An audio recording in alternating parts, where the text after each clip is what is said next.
guys, my name is Phobus. I'm in the dungeon right now and they gave me some computer time. I only have about 30 minutes, so I'm gonna try to keep this brief, but I decided that in that time I would record a tier list video. This will be on ranking One Piece characters in terms of the importance that they have or potentially will have in the current Elbaph arc. Yesterday, chapter 1150 came out, and I was lucky enough to find a tier list that was completely up to date.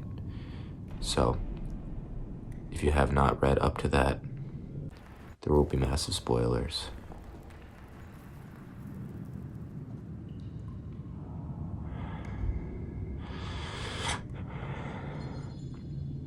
Okay, I gotta keep my voice down, so let's just get started, alright? Okay, so as you can see, this is the tier list. It has pretty much every character that was ever in Elbaph. So, we're gonna start from the bottom.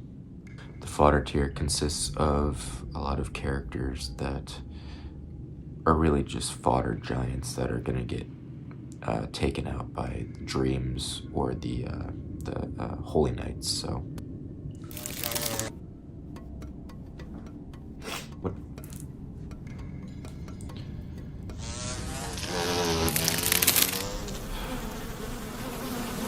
They keep locusts in here. All right, next is the kids tier. The kids tier is full of the kids that were taken hostage by Saint Summers and Gunko. Pretty much, they're all pretty important, but honestly, I think they're gonna be hostages the entire arc. So I don't really see any of them individually doing anything very important. Next is a tier that I am sad that I have to name, but it is the old news tier. This tier is unfortunately for Lilith, Bonnie, and Kuma, in that order. Unfortunately, I don't think these characters will be doing much. They just pretty much tagged along from Egghead, and I don't really see a purpose for them.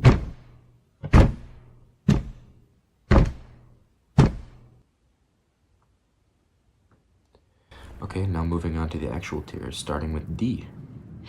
At the bottom of D is Waymo and Kashi. Really, I think they're just here because we saw them in Ennie's lobby. I think they're one step above fodder. I really don't see that they're going to do that much. To be honest, in 1150, they could have gotten changed into demons, and I honestly might have just not seen it. Next up, surprisingly, Saint Figurland Shamrock. Now, some people are booing at me right now. They're saying, Phobus, Saint Figurland Shamrock, how are you going to put him so low? Well, this isn't a strength ranking, okay? Buddy, calm down. This isn't his arc. Next up, right above Figurland Shamrock, is Rania. Now, Rania, I don't think will do anything else, but her impact in the arc, honestly, she did more than Shamrock, let's be real. All right, and now the moment we've all been waiting for. Who is the least useful straw hat that I think will be in Elbaph? Topping off D tier is First Son of Sea, Jinbei. That's right.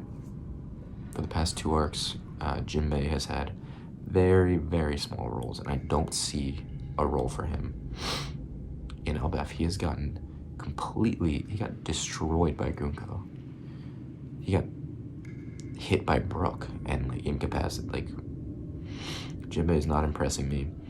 In C tier, I am putting the Owl. To be honest, I don't know why they would introduce him if he's not going to do anything. I can honestly see him having a bigger moment than Jinbei or Mokashi. The new giant warrior pirates, which is Gerd, Stanson,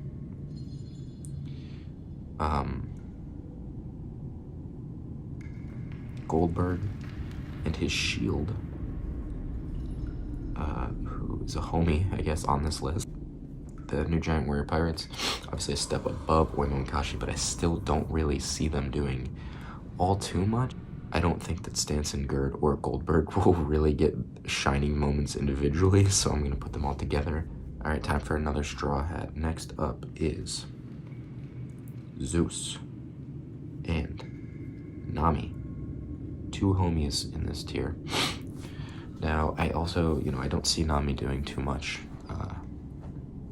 more than she's already done. She's actually done a fair amount, in my opinion. She navigated a lot. She was in the first part of the arc a lot with Zoro and Luffy when they met Gaban and with Road. The only thing that makes me put her way above Jinbei is that whenever there's kids involved, she usually steps up. Like in Punk Hazard, she made it known that she will never forgive Caesar because of how he treated kids. I would love Nami to deal with the person that locked me in this dungeon when I was just a young lad, but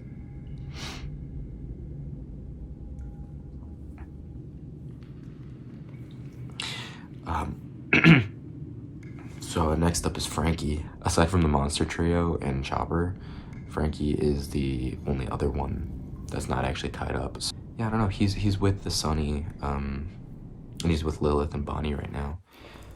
I could see him making one or two clutch saves, but that's really all C tier is, one or two more moments in the arc. I don't see or expect too much from any of the people in here. All right, now on to B tier. This is where it's gonna start to get fun. And it's good because I don't really have that much fun in here, so usually I just sit alone by myself. First up is the surprise in B tier. I honestly think it's Road. Sue me. I don't have any money.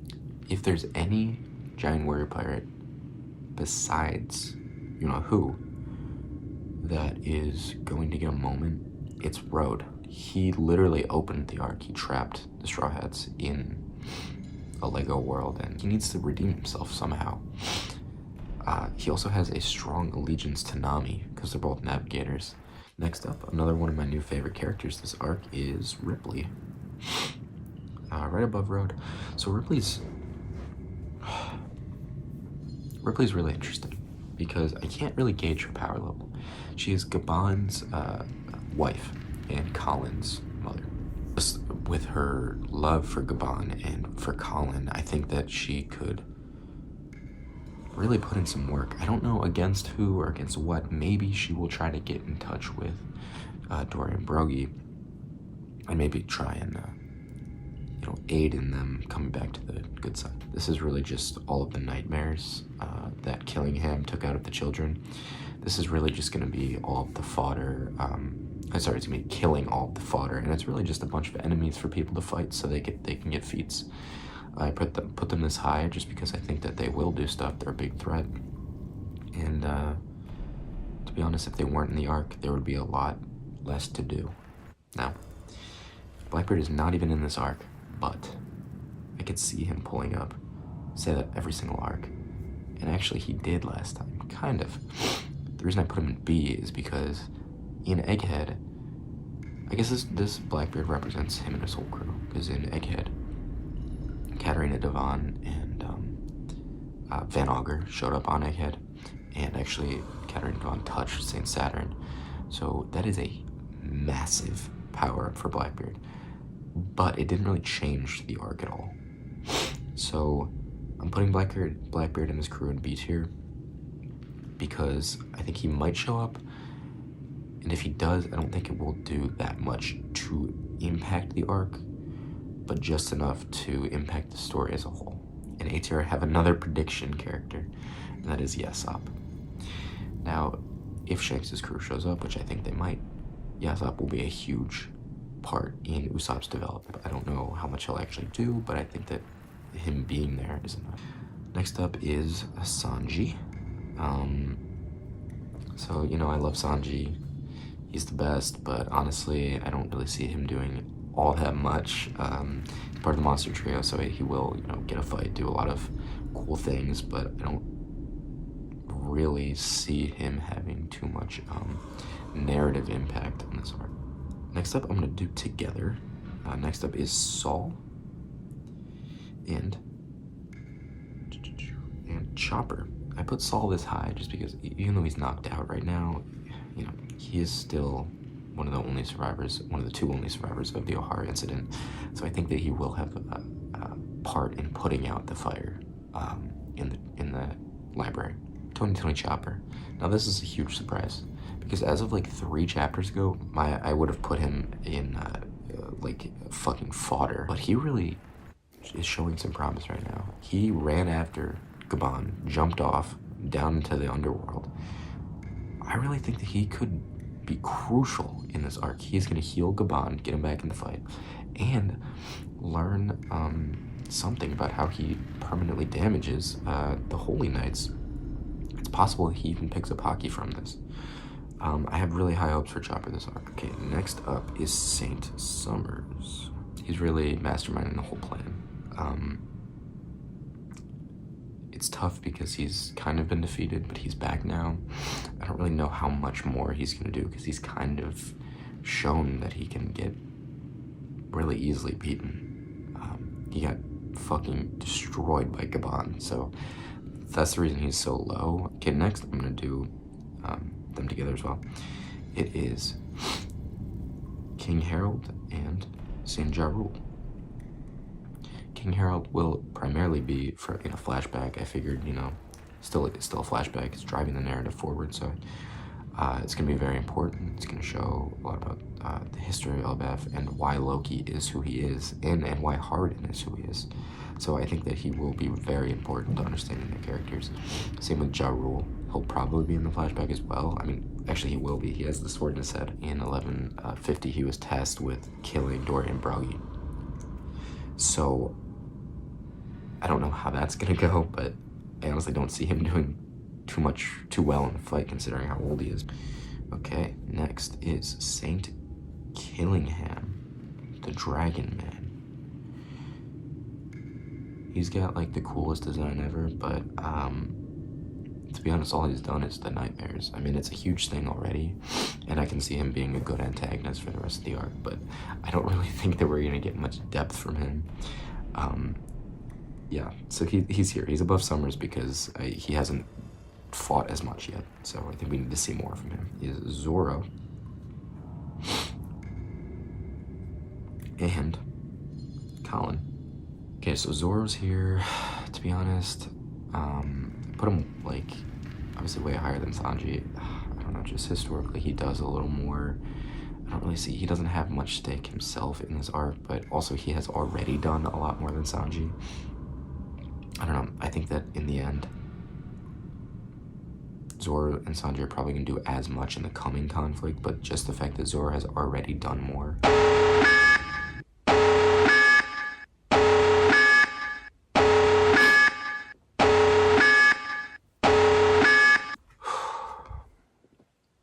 Oh god, that was close. Fuck. Fuck. Okay, next up is Colin. I gotta try to speed this up. Next up is Colin. He's Gabon's son. He wants to be a warrior. I can see him doing a lot. He's like the Momonosuke of this arc, or even the Bonnie, to be honest. I can see him doing a good amount. I don't think he'll be doing that much fighting, but you know. Alright.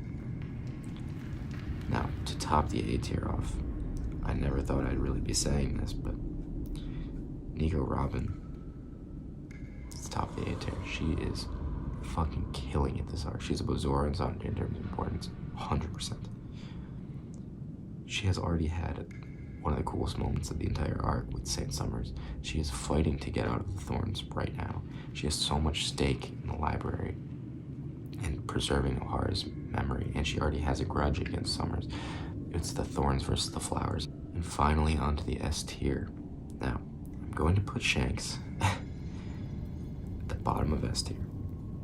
If he is in it, he will have a bigger significant impact, I think, than probably everyone else that I've already put.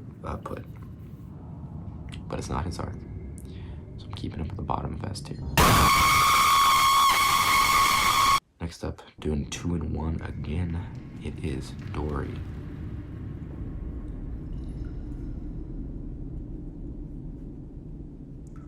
And if I can find him, Brogy. Dory and Brogy. These two just got turned into demons. To be honest, I don't know what I would have done before this chapter. I mean, this was a crazy chapter for them. That's why I'm happy I'm doing this right now. If it was one chapter earlier, I don't know what I would have done with them. Probably not put them this high, that's for sure. But I'm really excited to see what happens with them. Next up is my main man, Usopp. Alright guys, let me tell you a story. I've been waiting for years for Usopp to fucking finally do something after Dressrosa. And I've been waiting even longer to see him get to Elbaph.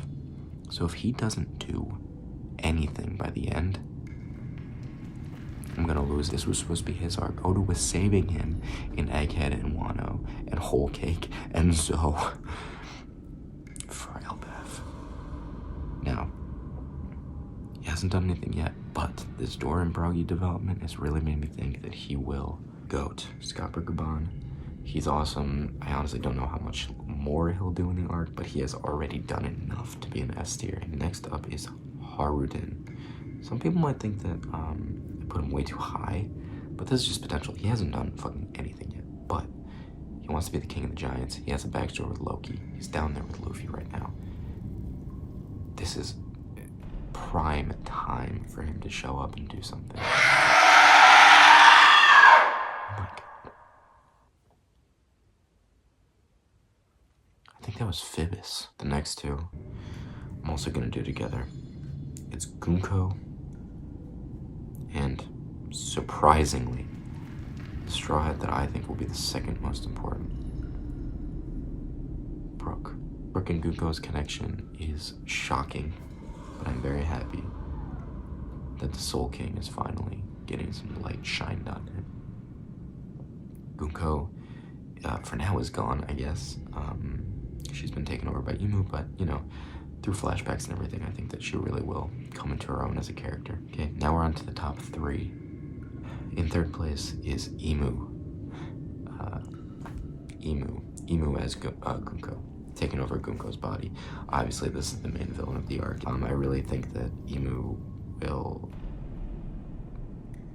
be knocked out of Gunko's body in the end. I don't think that she will be defeated here. I think that Imu will... It'll just be kind of a test to show that the Straw Hats are ready to fight Imu. Second place, surprise, surprise, is Loki. Loki, goes without saying, has been built up since Whole Cake Island. He has ties to Shanks. I mean, he has ties to everything. It's Loki. Number 1. I mean, come on. Can it be anybody but Luffy? I was debating putting Loki or Brook or Gunko or Imu or even Usopp as number 1, but then I was like, that's just a lie. Like, it's Luffy. I'm sorry, it's Luffy. There's no, like,